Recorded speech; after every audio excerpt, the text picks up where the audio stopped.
Got me? Got me? Let's go. All right. Hello and welcome to the Multiply Media Podcast. My name's Dan. This is the magnificent man, Tristan Hugo. That was even worse than the second time. You know, hey, you got to top yourself, Tristan. Learn from you what you do and strive to be better. You know, that's what I always say. Right. So I had a whole new level of bad on the first one, and I said, we're doing it again. I'm doing it worse now. No, guys, it is so great to have you here with us on the Multiply Media Podcast. Now fourth episode, Tristan. 4 weeks here, and we're enjoying it. We are looking to make it better always, so make sure you comment down below with ideas for, like, what we should talk about, different ways you like to see the content delivered, whatever else, all that in the description down below. But, Tristan, man, how are you? Doing good. You know, it's we're in the AM, you know, so it's the first time for a podcast in the AM. I'm not at work, so that's even better. I got a day off. Yeah. You know, we didn't have much to do, and it was like 70-something degrees outside. It Beautiful. snowed Sunday, so. And it's 70 now because we're in Missouri. Yeah, and bipolar, so. Mm-hmm. Yeah, I'm doing pretty good. Dude, yeah. Sunday was horrible. Why can't we get a nice weekend here in Missouri? It's just like, we'll give you some nice work days when you're in work and inside all day. And then now you're outside and able to go, and it's like freezing cold, ice storms, rain. It's like, oh. It's April. I mean. It's not just April. It's late April now. Late April, yes. There's flowers everywhere. We have cherry trees. And they blossomed out early because we got all that warm. Yep. And then that cold hit, and there was just pink blossoms laying all over the ground. It's like, no. I did something bad, Tristan. What'd you do? So I think I might have told you this already, but the vlog or whatever, the podcast people don't know. So we announced our thing downstairs, our baby gender reveal. I popped a balloon, and it had all of these like pink things that came out say it was a baby girl. And I left them all on accident. I was gonna come back down because the vacuum I had down there wasn't doing very good, and I was like, okay, well, I'll get this later on after Sunday school. I forgot and never got them, so Charlie, our janitor, had to get them all. Vacuum them up. I feel really bad about it. He'll probably be over here in the next little bit. It's Tuesday. He cleans on Tuesdays. I can't remember if he cleans this. I don't know if he cleans the youth building on Tuesdays or Wednesday mornings. I want to say it's Tuesdays, but it may be Wednesday mornings. I feel like it is Wednesday mornings. So you come over here and be like knocking tables over. Yeah. I'm sorry, Charlie. If you're watching this, I very much apologize. It was not an intentional thing to do. But, you know, it happened. I apologize. So I'll have to talk to him in person. Maybe get him like a coffee or something. He's pretty easy going. He'll be all right. Yeah. No, but yeah, man, we've been busy with stuff. It's been like a little bit of a lax time at church, which has been nice because we were like event there for a while, and now we've kind of taken a little bit of a chill pill, and so we're just gonna be like a nice deep breath.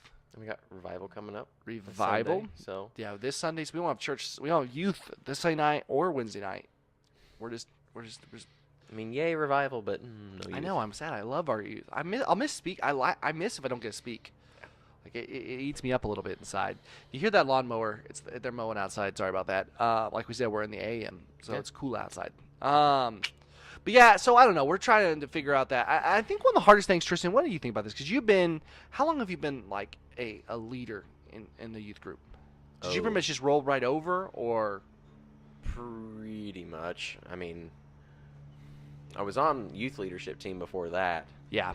Gosh, how long has it been? You're an old man. I want to say like 2014. 2014. Okay. Yeah. So what? I mean, what we find, at least I have in youth ministry, is the struggle of keeping everything of sustainability. Okay. Because youth ministry is. I mean, it is a pass-through ministry, right? We get them at a certain point and we leave them at a certain point. Like we don't. It's not like as a pastor, you have people who are just there. You know, what I mean, granted, people come and go, but all in all, youth ministry is so seasonal too. You know, in a lot of ways. So one of the things I've been thinking about a lot is how do you build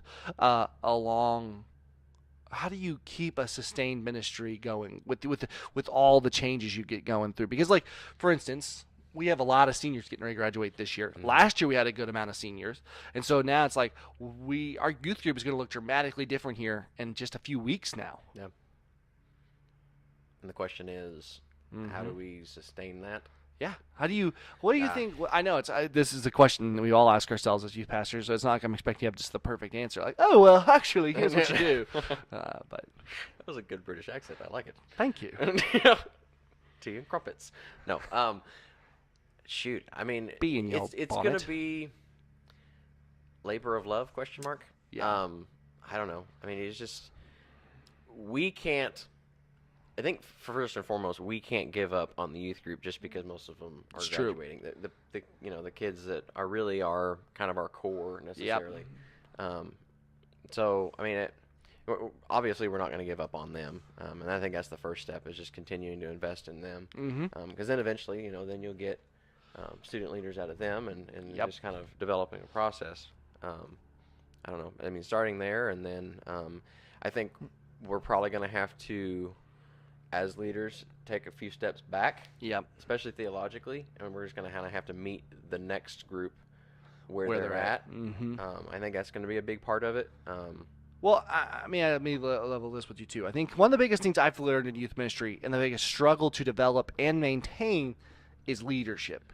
Because not just adult leadership, but adult leadership itself is a craft to form and to maintain. But student leadership, because we as leaders cannot be quarterbacks. We have to be coaches. And so to find that quarterback, just like in the NFL, right now we're a few weeks out from the NFL draft. And it's crazy. Yeah. Well, and the big thing that's going to happen with it is everybody's talking about, like, who are they going to draft, right? Like, because the biggest position that's needed, so, like, the Browns have the 1st and the 4th overall pick in the NFL draft. And there's a guy named Saquon Barkley who they're saying who's a running back who's like he's like a once-in-a-generation running back, everybody thinks. Like, he's supposed to be just absolutely amazing. But then there's another guy who is a pretty darn good quarterback. Like, quarterbacks are a lot more kind of risky, if you will. And so they're like, right. Do you take the most important position on the field, which is a quarterback, or you take this athlete who can help you take the pressure off your quarterback, but is not the position you need out of that dire situation. And I think that's the same thing with youth ministry is, like, our most hungered position, like, there are 32 NFL teams and there are not 32 NFL quality quarterbacks. Like, that's how difficult of a position is at that level. So how do we as leaders find our quarterbacks in our youth group, right? Because you have a lot of pieces, and a quarterback can't win a game by himself. He's got to have receivers, he's got to have a line, he's got to have all these things, and you feel that. But every youth group needs that quarterback, and developing that and maintaining that, I think, is the biggest struggle. Yeah, well, and really just getting a cohesive team, because like you said, I mean, quarterback's gonna get burnt out pretty quick. Yep. If the rest of his team is garbage, they're not trying. Yep. They're not trying, and they're if you're not, or you got a lone gun out there that's doing their own thing, kind of. Yep. It's like they don't want to be part of a team. They don't want to be part of a group. Yeah, I mean, I don't know, really. I mean, we do want a quarterback, and optimally, you want a couple. You do. You want to have your backup quarterbacks and your right. And your top wide receiver. And I think it's the football analogy really does work for this, actually. It kind of does. I like it. Should have had a chalkboard with X's and circles. Like, here's the quarterback, and we gospelize here, take the P, and then run around. No, so I know. I think that's the struggle: is how do we determine, grow, maintain, and foster a team across where your group, your leaders just they leave. So it's gonna be an interesting dilemma. I've been in it before. I think this is the first time really here we've lost our leaders. Yeah. Because last year we had a fair amount of kids graduate, but not many of them were like our quote-unquote leaders. A couple were. Like your brother was one of them that graduated but he rolled over fairly quickly in the leadership team. So looking at that, I think, is the struggle too. Yeah. I think what we've talked about with the college, developing and helping that need with the college level. Because, I mean, not having really a college structure here at the church, and being able to roll them where they don't get lax, especially since most of our kids are staying around here. They are. Which is awesome. I mean, that's the first. So, yep. But just being able to reach them and continue to help them grow as well, I think that'll help us out too. Yeah, so I think we're looking at. I think that's the thing. I think we're starting to get a good mentality of, at least we can only conduct with what we can do, but college ministry is one of those areas where we can have a little bit more sway, and help to further the process down. So I'm excited for us to start that out here. We're talking about that this summer, working on doing some stuff with the college ministry. So, Tristan, let's talk cars. Yay! I like cars. So you, my friend, you're a Chevy guy. Chevy. I mean, I'm not just like die hard. It has to be a Chevy. Yeah. But they are probably. I mean, I've got a 72 C10. That was my grandpa. I mean, it's just like it's kind of in my blood. But where are you going with bro. this? Bad blood, Bad bro. blood? No, I'm just kidding. Go ahead. Oh, but yeah. So I'm like I'm a Ford guy. Right, I know. Okay, but I'm not like agreed. I'm not same thing. I'm not a diehard. I like the way Fords look the best personally. I like the size of the Fords too. For me, because I'm 6'7". If you don't know, people watching this, I'm 6'7". So fitting into a truck is not, even though trucks are bigger, is not always the most comfortable thing. Fords are very comfortable. Yeah. Like my dad's 6'8", and his Ford F-150, he can put the seat back and he can't touch the pedals. I mean, that's pretty awesome. Yeah, it is pretty awesome. I could sit behind him when he's driving and be okay in the rear, and he has a 4-door. So there's that element of it. But you are, I know, a Mustang fan. Oh yeah. And my favorite car of all time is a 1967 Shelby Mustang GT500. See, I like 68. Why the 68? Because I don't know. I had a book when I was a kid that had all the Mustangs in it. And there was the 67 Shelby or 68 Shelby GT500. They call it the Fat Pig. And Yeah. I fell in love with it in that book. And so it's a bigger boned car. It's got more rounded edges. I like the 67 because it's got the sharp bigger front boned end. car. Well, I get that. But big guy. They got bigger car. Sounds really good to me. 68s are sweet. I would take either one. I mean, I'm just. It's true. They were all worth about 67s $100,000 now. So the GT500s. at least. Yeah. If it's a real one and they haven't done the Eleanor body kit to it, you're probably looking at like $500,000. So. But where were we going with this though? So the Mustang is once again now the best-selling. What was it? What's the criteria? It's now the best-selling sports coupe in the world again. Wow. Which is pretty cool because I mean now before for a while there like Chevy stopped making the Camaro. Mm-hmm. Dodge didn't really have anything, and because then they put up then they came out the Challenger or not Challenger, the Charger, which was a 4-door, so it's not a coupe. And so Mustang was kind of but now there's so much competition with the Camaro, with the Challenger. Now there's a lot of other stuff coming out, and like to see them back on top again. And I'm not gonna lie, it takes this generation of Mustang has taken me longer to learn to like, but I do like it now. With the right colors, the right tires, and the right body kits on, they look pretty sweet. Some of them just look like an Aston Martin. Yeah. I mean, they don't. It's just kind of like. Which that seems to be the new thing in muscle cars. I mean, like muscle car or whatever, whatever. But needs blocky, sharp body lines. I agree. Aggressive. But you look at like Camaros. Camaros are like the new Camaros are trash. Just butt ugly little things. Trash. They're and so. The windows are like this tall. So you're like I to can't look through a periscope to see out of your car. Yep. Yeah. I just don't. They just don't. They don't like. They don't speak to me. I never have liked the Camaros, the new ones, like the new generation. They've never really spoken to me that much. If I'm being completely honest with you, I love like the classics, like '68. Obviously, I think it's a great year. I mean, like those are that style, but like they're just. But like that's what happened with muscle cars before. You look at like the mid '90s Camaros before they stopped making them. They're these curvy things. They don't look like muscle cars. They look like I don't know what funny cars basically. Yeah, I mean, they're kind of getting. That we're kind of seeing that decline from muscle again into something else. I wonder why they do that, though. I don't know. I want to see Chevy. This is what I want to see. I want to see Chevy bring back the Chevelle, but a Chevelle Super Sport, not a sedan. Yep. I want to see them bring it back and compete with like the Challenger and Yep. all that, because you can get a big boned car, very aggressive, with a big motor in it. Yep. And I could see them definitely competing with the Challenger. Well, you look at Dodge. It's like you look at what Dodge has done, and like they came out with what was it? The Challengers came out in like '08. You know what I mean? And like they're basically the same body style. They haven't touched it. People keep buying them. Now they've made internal adjustments, but they've just kept because that's what people want. They want that just that classic look, that muscle car.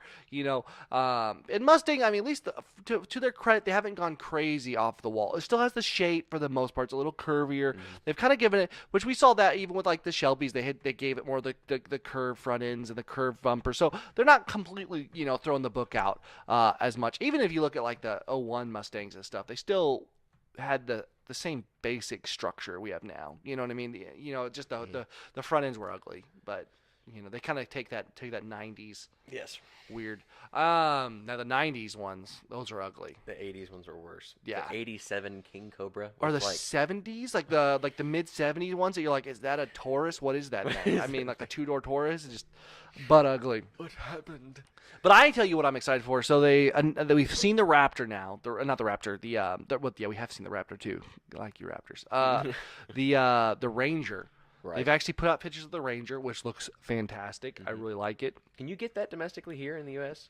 Yeah, I'd seen there was a Ranger Raptor that was only available in like Australia. Question mark. It's coming here now though. They announced the U.S. and the Raptor is coming to that. And then we talked about on our first podcast that never came out. It was just our test episode, which was the new Bronco coming out. And I am very excited because when we were talking about that podcast, we were worried because they're building off the Everest, which is from Australia and other areas like that. It's a very curvy, kind of like a cross between an Explorer and an Escape. Like really, like it's like that weird middle zone. But they're only using the chassis off of that. So it's not like they're going all out with just that body. So we're lucky there. But I've seen somebody Raptor-fied that. Like I made a rendering of it, and it looks even as a Raptor, it even looks sweet. Yeah.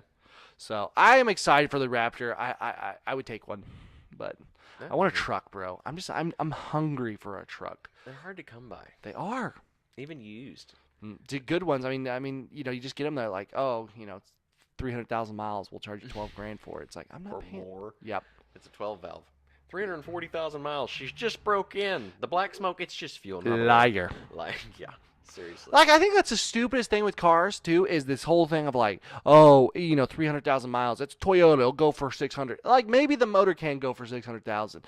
But, like... Your body bushings are They're completely blown out. It's not just your motor's not the only thing. I mean, stuff starts breaking down. Mm-hmm. It's just, and so it's like, yeah, if that guy's like, yeah, I haven't had to fix anything on it, or just a couple small things here and there, you're the guy who's going to get all the bad problems because he's like, now's the time to get rid of it. And you're the guy going like, sure, here's $12,000. Yeah.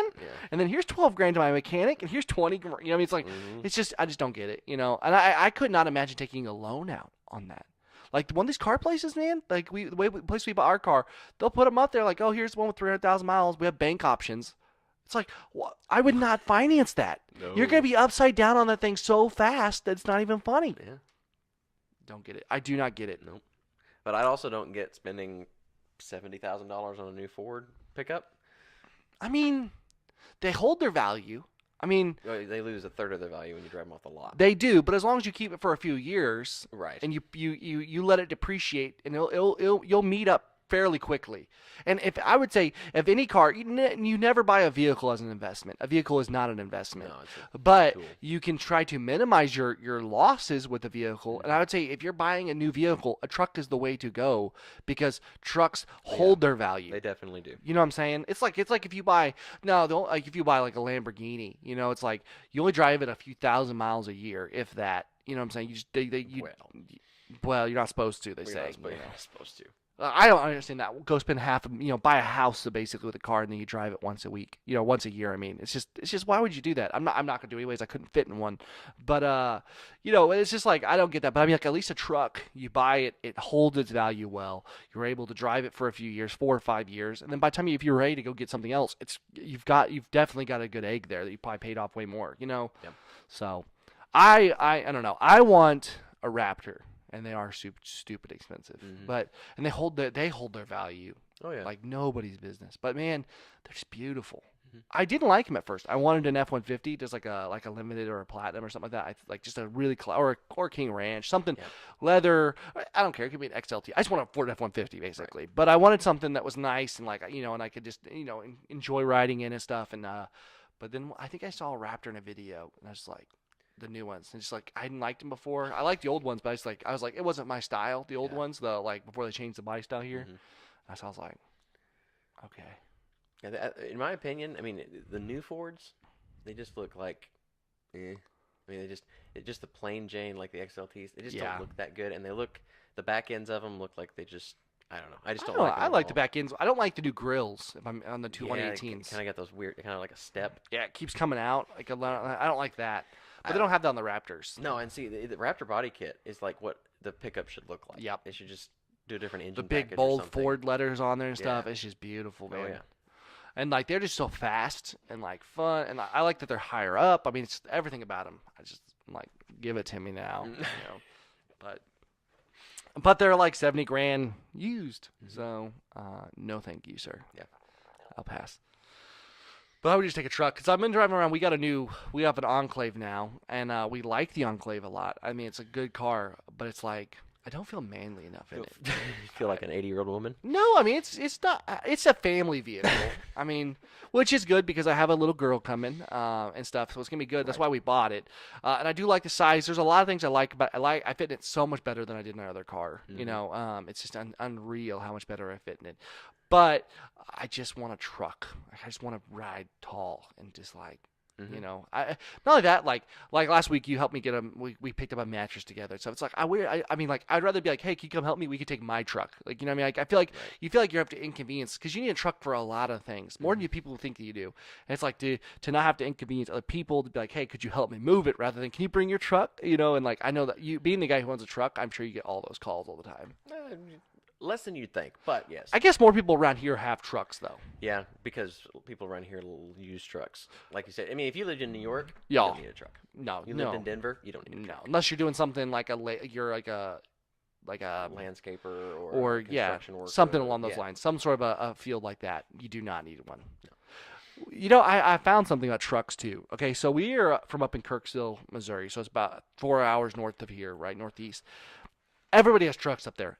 Everybody has trucks, right? But down here in Springfield, there are less trucks for sure. We have a lot more cars. But people who drive trucks in Springfield are the biggest jerks. Have you noticed this? They can be, yes. I mean, I don't know. If there's a truck by me in Springfield, they're just being a total jerk. They're like trying to push people out of the way. Like, oh, I'm bigger, they'll move, basically, kind of mentality. It's like, I don't know. But up there, everybody driving, so it's not a big deal. Like, nobody's in that big of a hurry because traffic doesn't happen very often. And so, man, I hate trucks in Springfield, though. Mainly it's the, like, big lifted Dodge Dualies. Yep. That are all blacked out. Uh-huh. And the stovepipe out offset yes, one side. sir. Like I know exactly inches. Which one you're talking about. Those are the ones that are total tools. Or jacked up Chevys. I mean, pretty much if they jack up their truck, they're pretty much a jerk most of the time, it seems like. Well, especially the ones that, like, the front end's jacked up higher than the back end, and so it's like running like a dog pooping down the road. Pretty much. Dragging its butt. Do the whole, like, where you put your legs up, and they put their legs up, and they drag their butts. Yeah. No, like, that's the thing. Like, I tell you, I think I told you the story before, but, like, I had this point one time. We had not Taurus. We had a Prius when Judah and I got married. Loved that car. Got 50, 60 miles a gallon. Mm-hmm. It was amazing. Least manly thing I've ever driven. The horn was like, it was horrible. My truck makes that sound actually. The same horn, yeah. It's pretty bad. Yeah, it was like a toy horn. But like we were driving up Sunshine one time, and like all of a sudden there's this big jacked up Chevy. It's a 4-lane road, and so they're beside me, and I'm just going the speed limit, and I'm just going, and I'd pass him, and he would just hammer, black smoke just race in front of me, and then he would slow back down and I'd pass him, and he'd go, just could not stand. And I would have old women on the highway, I would have men, they did not, they will be past me, but not in a Prius. They would just gun it, and I'm like, okay, come on, people, I'm just driving my car. Mm-hmm. And they'd slow back down thinking I would slow down. I'm like, no, I'm just cruising, and I just keep your speed. Oh my gosh, people could not be passed by a Prius. It was the stupidest but most fun thing to do because I'd egg them on. She'd get mad at me. She'd like, stop it! They're gonna like get in a fight with us. I'm like, it's okay. I had that truck like so. He must have had a girl in the car he was trying to show off to or probably, something. Yeah. But I was just like, oh my goodness, it's just a Prius, bro. I used to hunt Prius whenever I drove. See, my mom has an '82 Blazer, with a 6-inch lift kit, and so it's this giant truck with 35s, and I would pull up. I got a picture somewhere, probably on my Facebook. I was sitting there at OTC right there on Fremont and National, and just like pulled up, and you can't even see the back of the Prius. You just see the top of it, and I'm just like Elmer Fudd voice. I'm hunting Prius. Yeah, it's pretty fun whenever you pull up and you can't even like where's the car at? I don't even. Or like those new, well they're not new anymore because Scion's dead, but like those little Scion, those sports cars, pull up on those ones. Yeah. Also Toyota. Mm-hmm. I think they're making those too. They just put the Toyota branding back on them. Like when they shut down Scion, did you hear that they only had like 10 people working there or something like that? Like it was like a small operation that was on there. It was more than that, but it was like incredibly a little amount of people when they shut it down. Wow. So Tristan, one of the things that has been raging in our world today is plastic. You like that lead up? What? So every year, I think it's like a 9. I don't know. It's like a tons and tons. Let me try to find the statistic here real quick. Of plastic is dumped in landfills every year. Okay. And at a 8.3, not tons, but tones. I don't know what that. But basically, 9.1 billion tons of plastic are dumped in landfills and everything's around the earth right now. So every year. So now, okay, so this is one of those things that kind of makes you think like I Am Legend kind of stuff is going to happen. Scientists accidentally discover a mutant enzyme that could help eliminate the world's plastic waste. So every time I'm bearing with you on this. Keep going. Anytime you hear the word accidentally discovered a mutant anything, Yes. it's like, yeah, we're all going to turn into zombies. So let me get this for you here. So I just read this a little bit ago, so I'm not like super versed in it. But okay, so they were searching for like enzymes that naturally broke down plastics and trying to figure it out and stuff, and just looking for one. And then they somehow mutated it. And it can take and what would it take thousands of years can do it in a few weeks or months, and then dissolves it basically into like fibers. So it doesn't get rid of it, but it makes it like these little fibers of stuff. And it's just like, that sounds great. Let's just put mutant enzymes all over, and we don't live far from a landfill, so they're just gonna start dumping a bunch of mutant enzymes that then turn into, angry, what's his name's Wolverines coming at us. Because that's like basically the story of like I Am Legend. Mm-hmm. I mean, granted, it wasn't for landfills, No, but it was for cancer. Yeah, it was like off the measles or mumps or something like that. It was measles vaccine, and they re-engineered it to attack cancer cells. And it was like, it eliminated cancer, and then it turned everybody into a monster. And I don't think that's going to happen. I don't think God, that's not in God's plan. But I just think it's a little. We shouldn't be messing with certain things. No, we really shouldn't. Like I feel like we've talked about this before, maybe not on the podcast. The goats that the U.S. military is sanctioning to be injected with spider DNA. We have never talked about this. Okay, so this is real. No. Sorry about that. Oh my gosh. Technical difficulties. This is why you should support us on Patreon. So we can buy an actual table. Oh my gosh. I can't believe it's a good time for a merch thing before I delve Hey, thank you for joining the Multimedia Podcast. We are brought to you by the Multimedia Merch Shop. Link in the description down below. Buy all your Multimedia merch. The sweetest, softest merch in the game. I'm sounding like Logan Paul, but I don't care. Please buy it. Seriously, it's pretty serially. Yeah, like keep buying it. Be a serial buyer, please. No, it really, guys. I can't express enough how hard it is.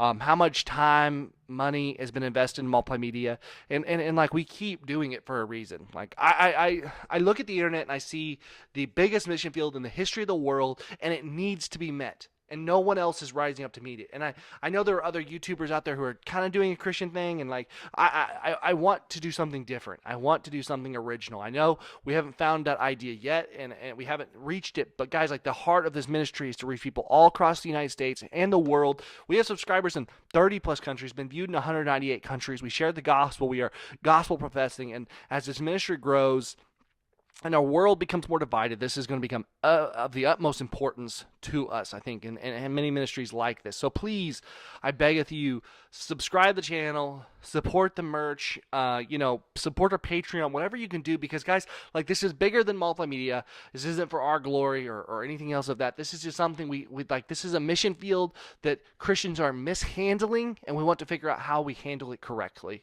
So please do support our avenues of support, subscribing, liking, commenting, sharing the merch, and Patreon. I appreciate it very much. And Patreon was like a subscription service. So like if you support on Patreon, I haven't updated it in a while, but like if you go on there, you can get the podcast a couple days early on there. Like we shoot this usually early. I can put it up on like, it comes out on Mondays, or I'll push it to Tuesdays for our live release, and you guys can watch it on Mondays. And we'll do a live Q&As and stuff on there. Whatever else we can do, it'll be like a subscription service is really what that's designed to be, where you get the best content, exclusive content, and content early. So check it out, guys. Thank you so much for supporting our avenues and for watching the video.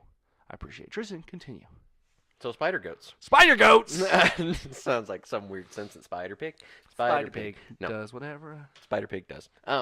Anyway, What so does Spider Pig do? supposedly, and I mean, I've only seen this a couple places, so I don't really, and it could be one of those weird internet things, but supposedly the U.S. military is government contracting through some bioengineering people. They're doing genetic engineering. Sounds legit. Yeah.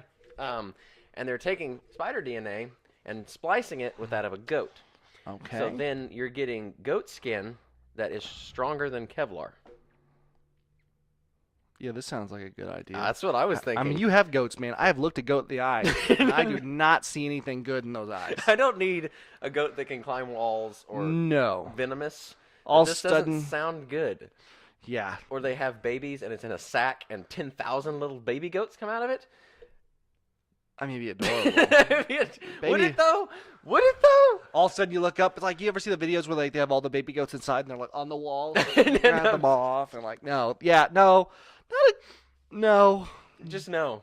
It's like that Rampage movie with The Rock right now that just Yeah, came I out. haven't You seen know, it. I haven't seen it either. But like, I think they're just that movie is literally like, let's get to the King Kong versus Godzilla before they can. That's literally what that movie is. But yeah, so I don't know, man. That's so true. I hadn't thought about it that way. Dude, absolutely, that's what that movie is. Like, let's just we're gonna beat them to their own game. We're gonna have the Rock fly around and look And awesome. They got King Kong. We got the Rock, bro.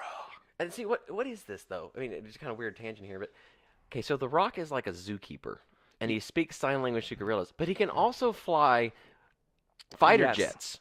You know, it's there. I find that all the Rock's characters have a DNA built into them, and so somehow, even though they're a normal, mundane guy, they just all of a sudden it's like, I've played this in another movie before, and it's like, I can do everything. You know, I'm sure they explain away like, oh, he was a military guy, and then while he was over in some obscure place, he found this abandoned monkey, and he brought or gorilla, and brought it back with him, and has a life now as a zookeeper, taking care of the animal. He's this nice man, and then all of a sudden he's like, I go back to war.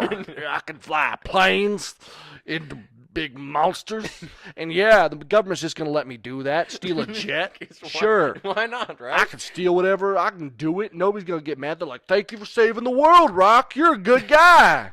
Here, have the keys to, the USS Ben Franklin. That's not a ship. But It's not. it should be. It should be. It should be. If you do, trademark.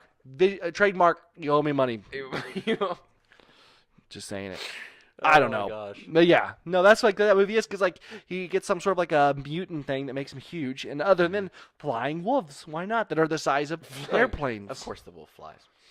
Yeah, of course. Now I gotta see that movie now. Oh gosh. We've been talking about the movies a lot. I've not been to the movie since Black Panther. That's the last movie I saw. Same, actually. It makes me we sick went a to little that bit. together, didn't we? We That'd be did. good. That makes me a little, and I saw it at AMC on top of that. Ugh, Yeah. I know. not Alamo. I know.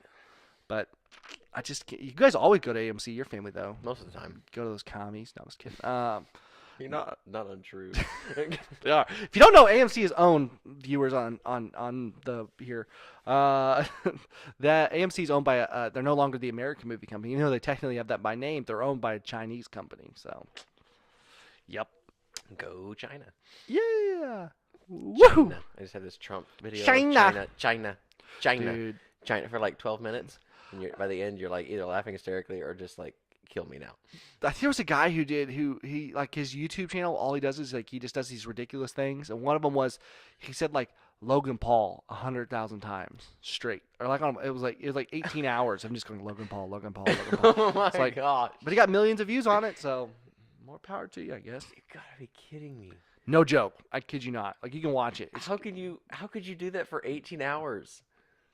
I would die. Yep. He looked like he wanted to. Yeah, I don't know, man. It's just it's crazy the way it works with all this stuff, and it's like this I don't know. The world's a crazy place right now, anyways. Like here's a crazy story. We'll talk about this real fast here. So get this. So we're about 10 minutes out. There was a prominent lawyer, attorney in New York City, who was like a big gay rights activist and stuff like that.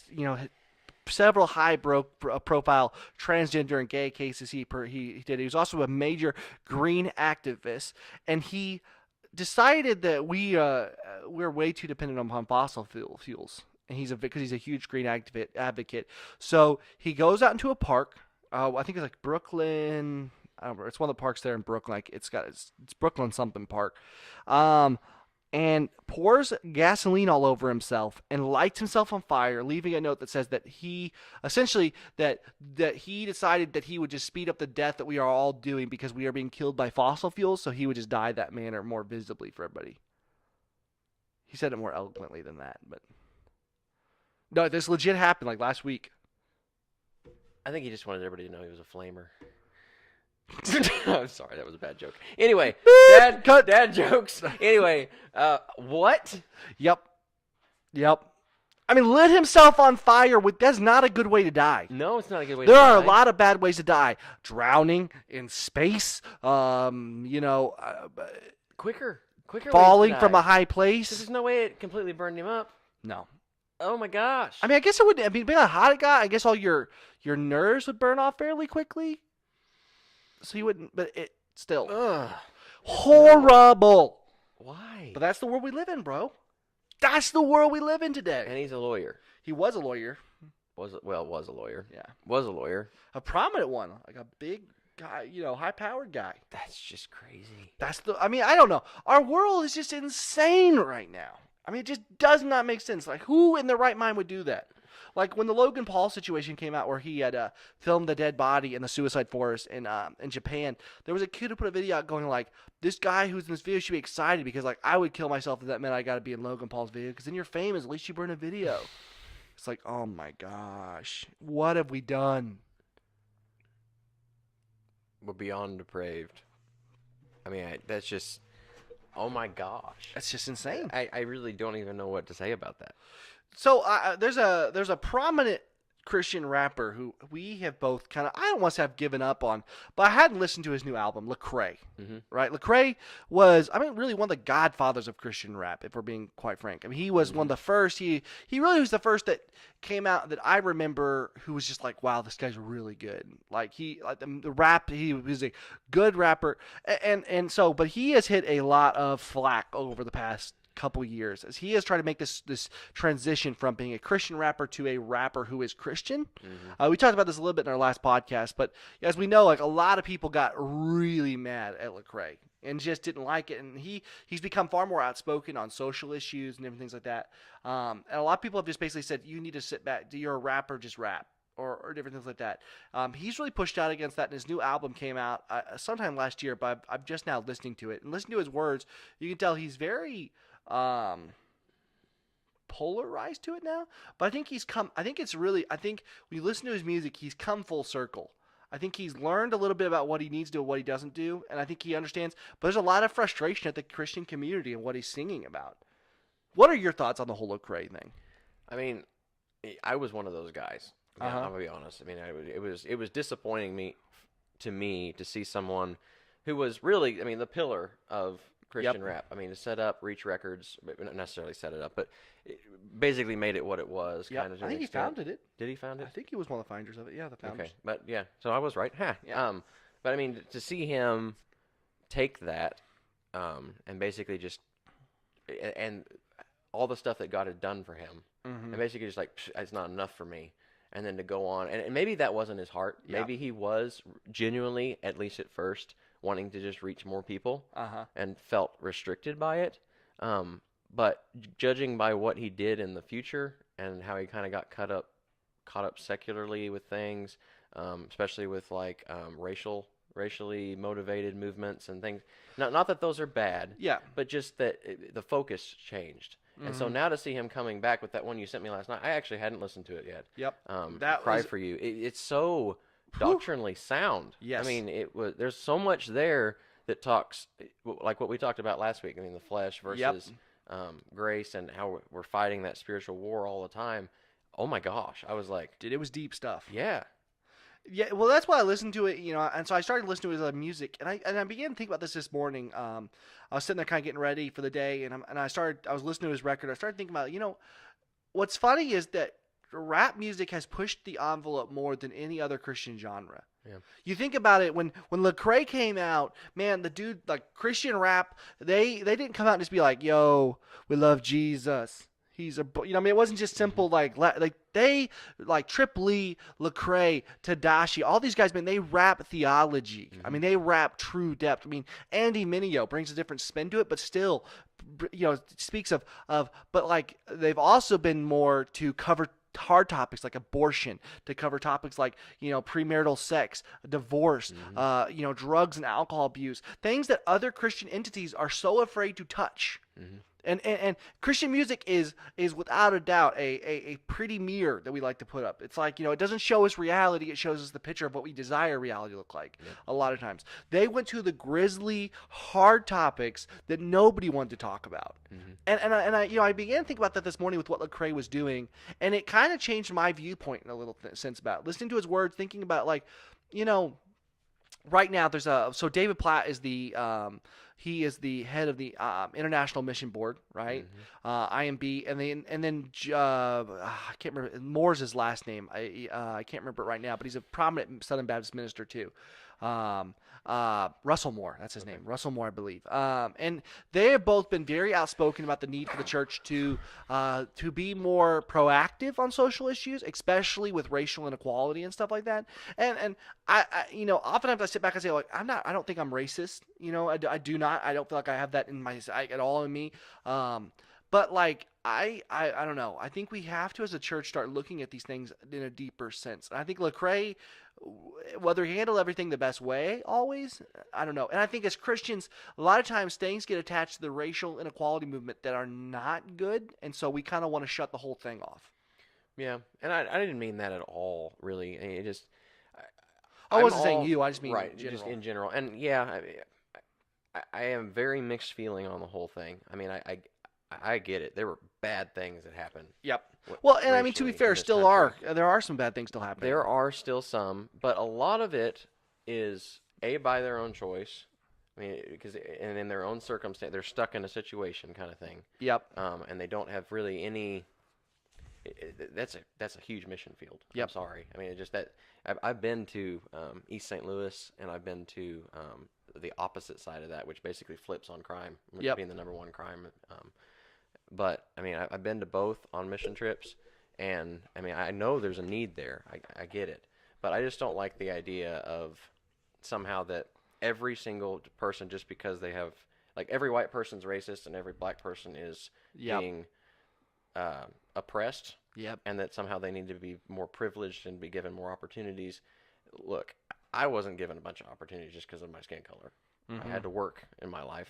Yep. So I know that's not true for everybody, but yeah. Well, and I know the arguments, like, there's a big thing about whenever like the baby boomer generation started happening, like who could get loans and stuff for homes back in the day was very determined upon your skin color stuff. So that's where people come with a lot of, like, even though we haven't directly benefited from it, or you know, it's been a perpetual cycle of this.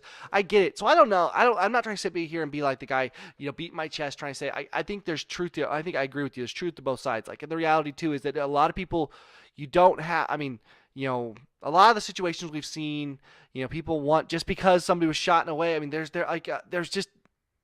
bad situations. There are bad cops. Every cop is not bad, you know. And there are situations where people want it to be more than it is, and it isn't. There are also situations where it's like, okay, I know something was done wrong here. But I do think we have to sit back and look at our Christian rappers, these guys who are putting their neck on the line, taking a totally different avenue and saying, okay, well, maybe I don't know. I'm guilty of this too. So I was the one that didn't. I was kind of like, Lecrae, I don't know, man. He's gone down a weird path, you know. But I think in the same sense, you know, you listen to his heart, and I mean, I don't know, and maybe he did make a mistake and he's coming back from it. But I think we have to become more mature on these things, because I think one of the issues we have as a church is, much like what the Pharisees had before Jesus got there. Yeah. There is nothing that dictates. The only thing that dictates us is this book right here. This is a Bible. It's a weird looking one, I know. So the Bible is what dictates us. Does it say it or does it not? And if it doesn't say it, then it's not mandatory, right? There are things we can do that we try to do to live the best we can. But, like, I think we can put a lot of extra stuff on top of here. Add extra books, like, first, you know, church polity rook, or Yep. Baptistology chapter 1 verse 16. It's like, we those are not in there. Those are just things that we have put on there. And I do think, like, with especially the racial inequality movement and stuff like that, I think like I said before, it's been attached to a lot of very bad things. A lot of people use it as a platform, and then when they get there, they do a lot of other bad things that we don't think are good. Especially with as far as, like, the abortion movement, stuff like that, transgender stuff like that. So we see a lot of those things begin to become more. But we have to, as Christians, start figuring out how we can be a part of of healing that divide. Yeah, absolutely. I was gonna go somewhere with that, and I can't remember what it was. I mean, there it is. Jesus would have been there. Yep. Jesus would have been at those marches. Yep. Not saying to support him necessarily, but he would have been there. Well, he would have of seen the error both ways. And you look at Jesus, and he threw it back on the common and the Pharisee. He threw it on both of them, where they understood their error. He made our inadequacies clear and why we needed him. And I think that's true. I think I just think we as the church have to stop being so divided. And like, politicians aren't going to save us, bro. They're not. They're not going to fix this country. Doesn't matter if we elect. I mean, Billy Graham was president. It wouldn't make it any. I mean, he can't fix the gridlock. He can't fix it. The only thing they can fix is revival. The only thing they can fix is Jesus. And the reality is that only comes by people breaking their hearts and humbling themselves. And I think I'm glad I heard that song last night. I think it came up randomly while I was up here shooting some baskets later last night, and it came up on my mix that I was listening to. And it was just like, whoa. Yeah. You know what I mean? I do really encourage you guys to go listen to that song. Cry for you, Lecrae. Cry for you. And then, like, there's one he came on his album too, like Come and Get Me, basically. And he's really just saying, like, I know what my heart was in this, and it was, that, and the fact of the matter is, like, that basically all these Christians, they turned on him. All these people who loved him turned on him, and it's like all he was trying to do in my mind really was just like, it looks like it's like, I mean, he wasn't taking some of the approaches where I think a lot of guys, some of these do, they take the approach of like, okay, well, now we're going to be famous, so we'll kind of do it when it's like, we'll talk about Jesus whenever we're in like a safe space, talk about Jesus. Right. There are definitely some bands that I'm very critical of that go out and do, I don't know. They go out and they tour with bands like that are awful bands that sing about sex, drugs, and drinking, and not in the sense of that they're bad, and praising them. And when you're headlining for them, or whatever, not headlining, but you're opening for them. I mean, yeah, you can say, like, we're sharing it in a dark place, but it's like, all right, are you actually sharing it? Are you actually getting up there every night and saying, hey, Jesus is everything to me? You know what I mean? Or are you just singing your music and hoping that, oh, maybe they'll dig a little deeper? I mean, that's good and bad. But I think we have to, like, I don't know, we have to really reevaluate this stuff as the church. And as the church, be willing to become all things to all people. Like we talked, was it last night? Sunday night. Sunday night. Yeah, today's Tuesday, right? But I mean, to be all things to all people. And then Paul also talked about all things are lawful for me, but all things are profitable. And realizing what things in our lives, and that can be personally, and that can be outward reach as well. Yep. And so knowing what is profitable in our lives, and being able to reach the generation where they're at. Yep. And to give up the confines of what we've always done it, I think you see a lot of these churches now are, because back in the New Testament, especially the synagogues, the churches, the temples were places of cultural relevance. They are no longer in a lot of senses. Unfortunately, we have 50, 30, 40, $50 million buildings that sit empty, 6 days a week, essentially, at least 5. And so it's like these giant things. And so a lot of people are now looking at doing more like community center buildings where, like one church I think is somewhere around here. I can't remember. We were working with them when I did AV, and they were literally trying to build a brand new building, and then they were going to sell it to the city for $1. For like a new library and different things like that in a community center, with the understanding in the contract that when they sold it to them for $1, that they could for life have the rights to like Sunday mornings and Wednesday nights, and like could use it basically and have access to their offices and stuff, and then they would just pay utilities and stuff. So it was a really good thing in that it was something that became a community. They were trying to become a community center for there, where people came and left from the church and like were involved with it. And I think that's a cool idea. I'm not saying that's where it's at. I'm not saying that's what we need to do, but I think people are actively now trying to look and say, what can we do to get out of our 4 walls that we've built? Right. What's different? Something different. So it's a cool idea. Yeah. It's a cool thought. Not sure it's the way to go, but Not sure it's not the way either. So Yeah, I mean, I think, and that's the thing too. We have to stop looking for, going down the book aisle at Christian bookstores saying church models. What's this? I mean, it's like, let's go pull a blueprint. We'll make one. yep. Well, it's like we have there are a lot of big churches here in Springfield, but they all have their bodies, their way of going about it. We're not them. So how do we become who we need to be? Mm-hmm. Looking for our identity, not everybody else's. I think it's important. But Yeah. I think it's true in music, in life, in everything. Be who you are. That's what we're trying to do at Multimedia. Yep. Be who we are. So, well, Tristan, we are at 50 minutes. We were shooting for 45 today. So I think we're good. I think we got through quite a bit of stuff. I enjoyed it. Thank you for coming on again, bro. Absolutely. Anytime. So, and thank you guys for watching so much. I mean, it really does mean a lot to us if you made it this far through the video. You're a champ. You're a titan. We appreciate you. We're looking at new forms of doing this, so make sure you comment down below if you'd like smaller videos, more bite-sized pieces, whatever. Let us know in the comments down below if you'd like the long form too. Let us know. But we really, really appreciate you checking out the video. And as always, my name's Dan. This is Tristan. God bless. We'll see you in the next one. Peace.